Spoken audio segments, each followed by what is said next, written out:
கடற்கரை கலை இலக்கிய வட்டம் ஒருங்கிணைத்திருக்கக்கூடிய இந்த நிகழ்வுக்கு வருகை தந்திருக்கக்கூடிய அத்தனை பேருக்கும் என்னுடைய பணிவான வணக்கத்தை தெரிவித்துக் கொள்கிறேன். கனவினை போல் ஒரு காலம் புத்தகத்தை எழுதியிருக்கிறது நமக்கு எல்லாருக்குமே அறிமுகமான ஜவஹர்ஜி அவர்கள். அவருடைய முதல் புத்தகமான கனவினை போல் ஒரு காலம் வெளிவந்திருக்கிறது. சிறந்த புகைப்பட கலைஞர். இப்பொழுது அவருடைய எழுத்துக்கள் சமூகத்தில் உலவ வந்திருக்கிறது அப்படிங்கிறதே ஒரு மகிழ்ச்சியான ஒரு செய்தியாக தான் இருக்கிறது. கனவினை போல் ஒரு காலம், அந்த தலைப்பை வாசிக்கும் போதே எதை நம்ம அப்படி கனவினை போல் ஒரு காலம் அப்படி சொல்லணும்னா, ஒரு 60-70 வயசுக்கு பிறகு வந்துட்டு அப்போல்லாம் நாங்களாம் இருந்தப்போ எப்படி இருந்துச்சு தெரியுமா, அந்த நிலைமை எப்படி இருந்துச்சு தெரியுமான்னு ஒரு பழைய நினைவுகளை அசை போடக்கூடிய ஒரு நிலையில் நம்ம சொல்லுவோம்ல, கனவினை போல் ஒரு காலம் நாங்கள் வாழ்ந்த காலம்.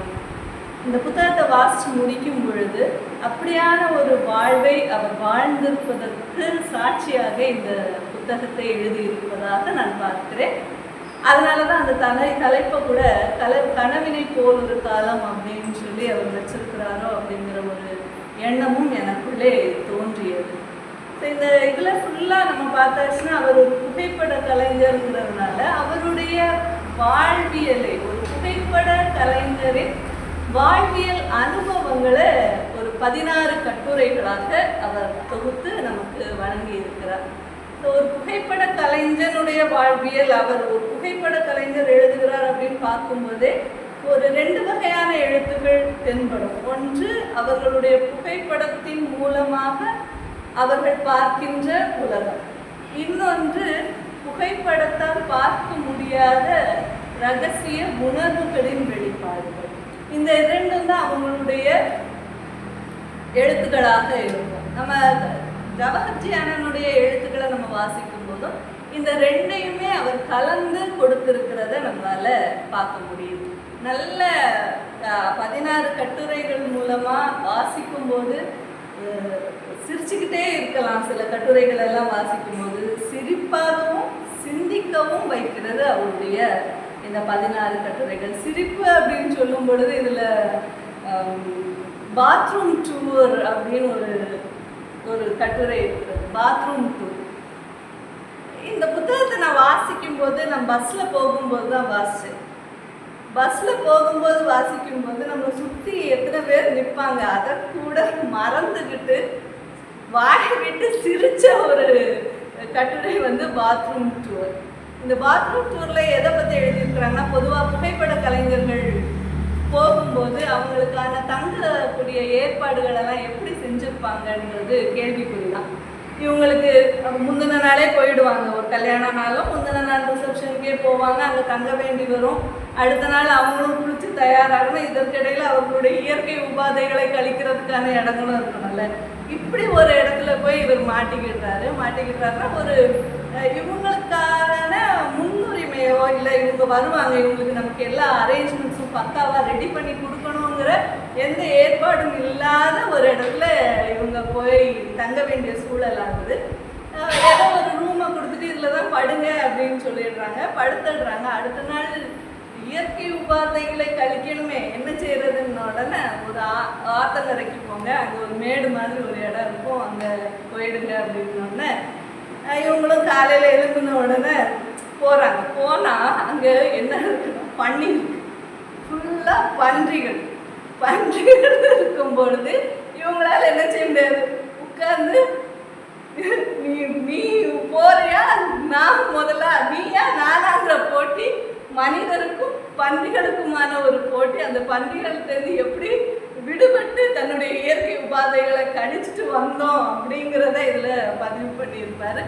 உண்மையிலே அந்த கட்டுரையை நம்ம வாசிக்கும் பொழுது நம்மையும் அறியாமல் சிரிக்கக்கூடிய பல சுவாரஸ்யமான தகவல்களே அதில் கொடுத்துருக்குறாங்க.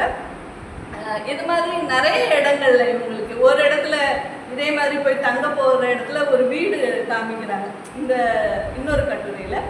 அந்த வீட்டில் போய் தங்கி இந்த ரூமில் தங்கிடுங்க அப்படின்னோன்னா பக்கத்து வீட்டில் இருக்கக்கூடிய ஒரு பாட்டிக்கிட்ட போய் கேட்குறாங்க, குடிக்கிறதுக்கு கொஞ்சம் தண்ணி தாங்க அப்படின்னோடனே இந்த வீட்டில் யாருமே இல்லையா அப்படின்னோடனே அந்த வீட்டில் ஏற்கனவே இருந்தவங்க வந்து தூக்கு மாட்டி செத்து போயிட்டாங்க, அவனோட பொண்டாட்டி தூக்கு மாட்டி செத்து போயிட்டா, அதனால இப்போ யாரும் குடி வர்றதில்லை அப்படின்னு சொன்ன உடனே அந்த ரூம்ல இவங்க போய் படுத்துருக்குறாங்க. அப்போ ராத்திரி முழுக்க அந்த ஒரு பயம் மனதுக்குள்ள. 3 பேர் இருக்கிறாங்க, 2 பேர் இவர் ஒருத்தர், இவருக்கு அசிஸ்டண்ட்டாக வந்திருக்கக்கூடிய 2 பேர். 3 பேர் அங்கே படுத்திருக்கும் பொழுது அந்த ராத்திரி அந்த பாட்டி வேற சொல்லிக்கிட்டாங்களா தூக்கு மாட்டிட்டு செத்து போனான்னு, அந்த பயம் ஒரு பக்கம். இதுக்கடையில் திடீர்னு 12 மணிக்கு மேலே ஒரே சலங்க சத்தம் கேட்குது.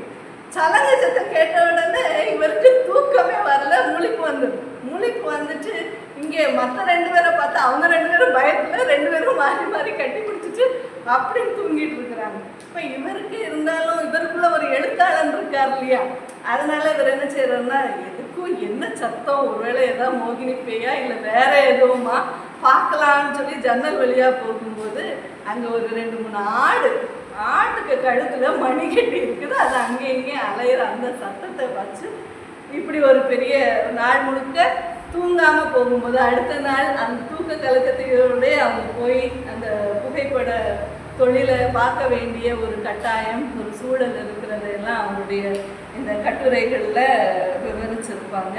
அது போக ஒரு கலைஞன் அப்படிங்கும் பொழுது அவன் ஒரு புகைப்பட கலைஞருக்கு என்னெல்லாம் தெரிஞ்சிருக்கணும்.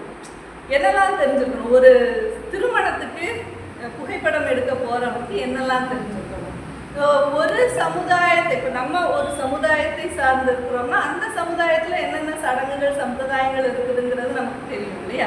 ஆனால் ஒரு புகைப்பட கலைஞர் எங்கெல்லாம் புகைப்படம் எடுக்க போகிறானோ அந்த சமுதாயத்தை பற்றின தெளிவான பார்வைகள், அவங்க பின்பற்றக்கூடிய சடங்கு சம்பிரதாயங்கள் எல்லாமே இவங்களுக்கு தெரிஞ்சிருக்கணும். ஏன்னா அங்கே மெயின் ரோல் ப்ளே பண்ணுறதே அந்த புகைப்பட கலைஞர்கள் தான். இன்றைக்கெல்லாம் புகைப்பட கலைஞர் சொல்கிற மாதிரி தான் கல்யாண வீடுகளில் எல்லாமே நடக்குது. அவர் சொல்லுவார், மாலை மாற்றணும், மோதிரம் போடணும், இப்படி பாருங்க அப்படி பாருங்கம்பாங்க. அதுக்கேற்ற மாதிரி நம்ம திரும்பணும். அப்போ ஒரு புகைப்பட கலைஞனாக இருக்கிறவன் எல்லா சமுதாயத்தை சார்ந்த சடங்கு சம்பிரதாயங்களையும் தெரிஞ்சு வச்சிருக்கணும். ஏன்னா ஒரு இடத்துல இல்லாததை நம்ம போய் செய்யும் பொழுது அங்கே பிரச்சனைகளை உண்டு பண்ணிடும். அதை குறித்து சடங்குகள் சம்பிரதாயங்கள் அப்படிங்கிற ஒரு கட்டுரை மிக தெளிவாக எந்தெந்த குலத்தில் எந்தெந்த சமுதாயத்தில் என்னென்ன சம்பிரதாயங்கள் பின்பற்றப்படுகிறது, என்னென்ன ஒரு திருமணம்னா எதெல்லாம் ஃபாலோ பண்ணுறாங்க அப்படிங்கிறது வரைக்கும் ரொம்ப விவரித்து எழுதியிருப்பாங்க. அது போக திருமண மண்டபங்களில் இவருக்கு கிடைத்த அனுபவங்களை கட்டுரைகளாக எழுதியிருக்கிறார், பதிவு செய்திருக்கிறார். திருமண மண்டபங்கள்லேயும் இப்படி தான் தூங்குறதுக்கு இடம் இல்லாமல் எல்லாரும் கூடயும் திருமண மண்டபத்தில் படுங்க அப்படின்னு சொல்லிடுறாங்க.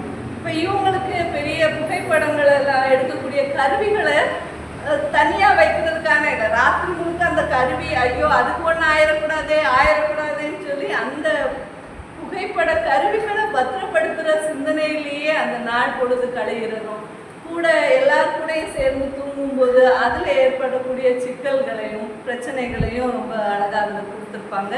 அதுபோக கலாட்டா திருமணம்னு சொல்லிட்டு எல்லா கல்யாண வீடுகள்லையும் திருமண நிகழ்வுகள் நம்ம சொல்கிற மாதிரி நினச்சிட்டு இருக்க மாதிரி நடந்துடுச்சுன்னா மகிழ்ச்சி. ஆனால் அதுலேயே சில இடங்களில் போகும் பொழுது அவர்களுக்குள்ளாடி உள்ள பிரச்சனைகளில் திருமணங்கள் ஒரு சின்ன விஷயமா இருக்கும். அந்த சின்ன விஷயம் திருமணமான உடனே 2 மாப்பிள்ளை வீட்டாரை பெண் வீட்டாரை எதிரிகளாக பிரித்து விடுகின்ற அந்த ஒரு சம்பவத்தையும் இதில் கலாட்டா திருமணம் அப்படிங்கிறதுல பதிவு பண்ணியிருக்கிறாங்க. இதில் என்னன்னா அந்த டைமில் இந்த புகைப்பட கலைஞர்கள் படக்கூடிய மனது, நம்ம போகணுமா போக வேண்டாமா, இருக்கணுமா கிளம்பணுமா, நமக்கு ரூபாய் கிடைக்குமா கிடைக்காதா, இப்படி பல சிக்கல்கள் இருக்குல்ல, அந்த மன போராட்டங்களை அதில் ரொம்ப அழகாக அவர் தெளிவாக பதிவு பண்ணி இருக்கிறாங்க. அது மாதிரி புகைப்பட கலைஞர்கள் நிறைய பேரை புகைப்படங்கள் எடுத்திருப்பாங்க. புகைப்படம் எடுக்கும்போது சிலர் ஏதோ ஒரு சில புகைப்படங்கள் நம்மளுடைய என்னைக்கு மறக்கணும்னு நினைச்சாலும் மறக்க முடியாத ஒரு சம்பவமாக நிகழ்ந்துடுது இல்லையா.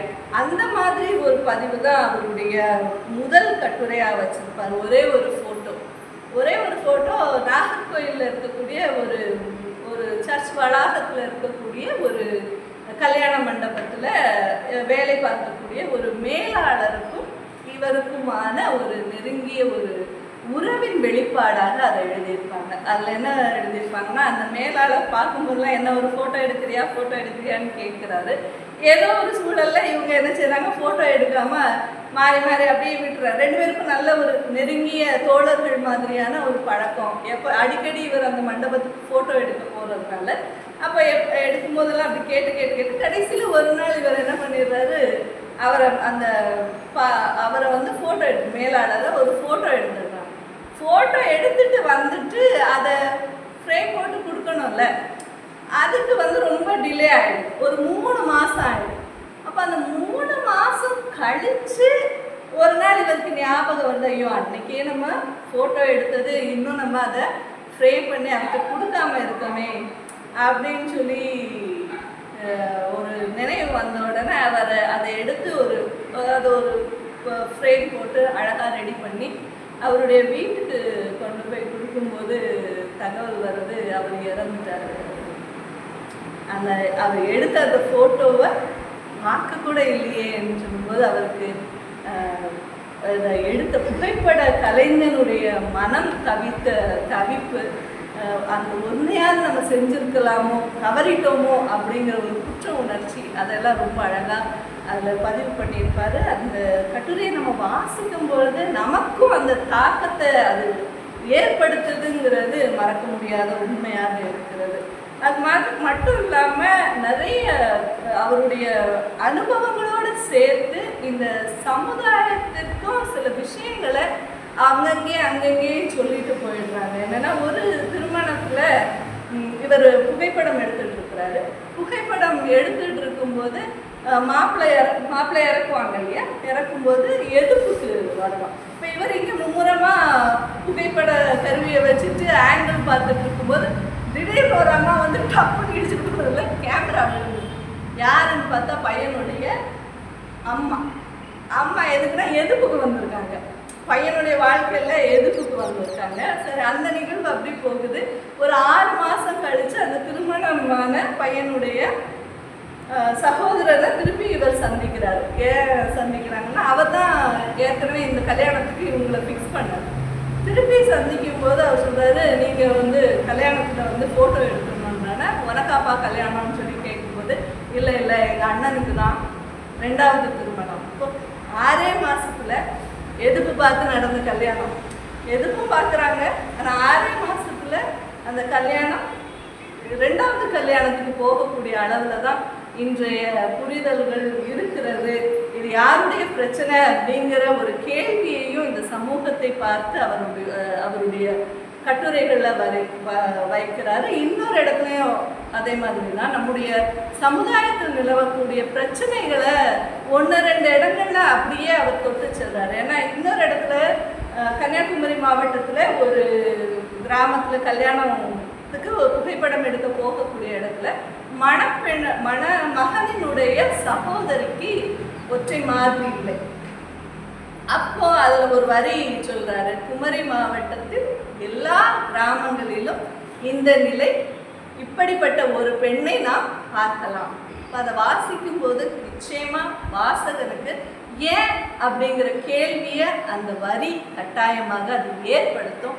அந்த வரி அதில் கரெக்டாக அவர் எழுதியிருக்கிறார். அதற்காக அவருக்கு ஒரு வாழ்த்துக்களையும் நான் தெரிவிச்சுக்கணும் அப்படின்னு நினச்சிக்கிறேன். ஏன்னா இன்றைக்கி கேன்சர் பார்த்திங்கன்னா ரொம்ப அதிக அளவில் பரவி கொண்டு இருக்கிறது நம்முடைய கடற்கரை கிராமங்களில் குறிப்பாக. அதற்கான காரணம் என்ன அப்படிங்கிறதையும் அதற்கான தீர்வு என்னங்கிறதும் நமக்கு இன்னும் விடை தெரியாத கேள்விக்குறியாக தான் இருக்குது. அதற்கான விடைகள் கூடிய விரைவில் கிடைக்கணும்ன்ற ஒரு பிரார்த்தனையோடு இப்படி அவருடைய கட்டுரைகள் எல்லா கட்டுரைகள்லையும் பார்த்தா ஒரு சமூகத்தின் பிரதிநிதி அப்படின்ட்டு, கலைஞர் சமூகத்தின் பிரதி அப்படிங்கிற ஒரு கட்டுரையில் கடற்கரை கிராமங்களில் ஏற்படக்கூடிய பிரச்சனைகளையும் குறிப்பாக ஒரு ஒரு வீட்டில் திருமண நிகழ்வில் இவர் போய் ஃபோட்டோ எடுக்க போகிறாங்க. 2 பசங்க, ஒரு அம்மா தான் இருக்கிறாங்க, அப்பா இல்லை.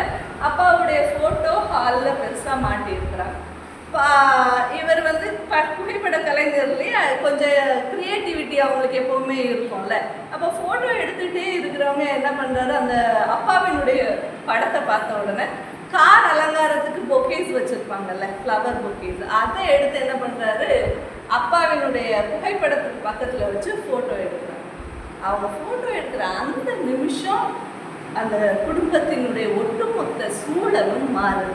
அவ்வளோ நேரம் சந்தோஷமாக இருந்தவங்க எல்லாருமே கொல அழ ஆரம்பிக்கிறாங்க. ஒருத்தர் மாதிரி அழறாங்க. துக்க வீடா, ஒரு கல்யாண வீடா துக்க வீடாங்கிற நிலைமைக்கு அந்த வீடு வந்துடுச்சு.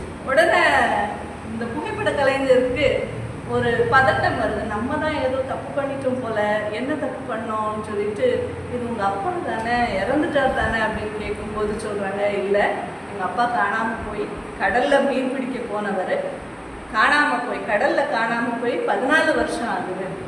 எங்கள் அப்பா இறந்துட்டதான் நாங்கள் இன்னும் நம்பலை. நாங்கள் இன்னும் எங்கள் அப்பா ஏதோ ஒரு இடத்துல அவர் வலையை போட்டுட்டு இருக்கிறாருங்கிற ஒரு நம்பிக்கையில் நாங்கள் இருந்துட்டு இருக்கோம். நீங்கள் இப்படி அப்போ தான் இவர் வந்து அந்த உணர்றார் எவ்வளோ முக்கியமான ஒரு விஷயம், எவ்வளோ பெரிய தவறு நம்ம பண்ணிட்டோம். இந்த கட்டுரையில் பதிவாகி இருக்கக்கூடிய அந்த குடும்பத்தின் நிலை இன்னைக்கு கடற்கரை கிராமங்களில் நீங்கள் எடுத்து பார்த்தீங்கன்னா எல்லா கடற்கரை கிராமத்துலேயும் ஏதாவது ஒரு குடும்பம் இந்த நிலைமையில் இருந்துட்டு தான் இருப்பாங்க. அது நாம் வாங்கி வந்த வரமோ சாபமோ என்ற கேள்வியோடு தான் நம்ம செல்ல வேண்டியிருக்கிறது. இதையும் அவர் இதில் பதிவு செஞ்சிருக்கிறார்.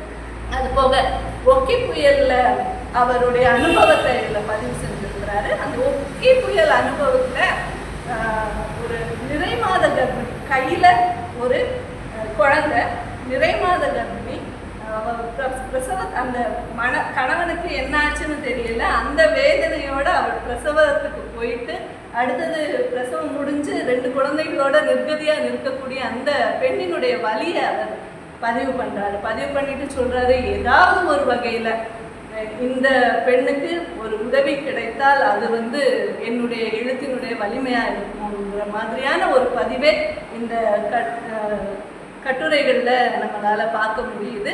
ஒரு சமூகத்தின் போராளியாக ஒரு எழுத்தாளராக தான் முடியும், ஒரு எழுத்தாளராகலையும் முடியும், ஒரு புகைப்பட கலைஞனாகலையும் முடியும். நம்முடைய வழிகளை எந்தெந்த வகையில் இந்த சமுதாயத்திற்கு தெரிவிக்க முடியுமோ அதற்கான கருவிகளாக நம்ம இந்த எழுத்தை அவர் பயன்படுத்தி இருக்கிறாரு. அதற்காக என்னுடைய வாழ்த்துக்களை தெரிவித்துக் கொள்கிறேன். இது போல நிறைய சுவாரஸ்யமான நிறைய தகவல்கள் இதில் கொடுத்துருக்குறாங்க. ஒரு புகைப்பட கலைஞனுடைய வாழ்க்கை இன்னொரு பக்கம் எப்படி இருக்கும் அப்படிங்கிறதையும் நம்ம இதில் வாசிக்கும் பொழுது நமக்கு புரிஞ்சுக்க முடியுது. இப்படிப்பட்ட ஒரு நல்ல சிறப்பான ஒரு புத்தகத்தை எழுதிய ஜவஹர்ஜி அவர்களுக்கு வாழ்த்துக்களை தெரிவித்துக் கொண்டு போன்ற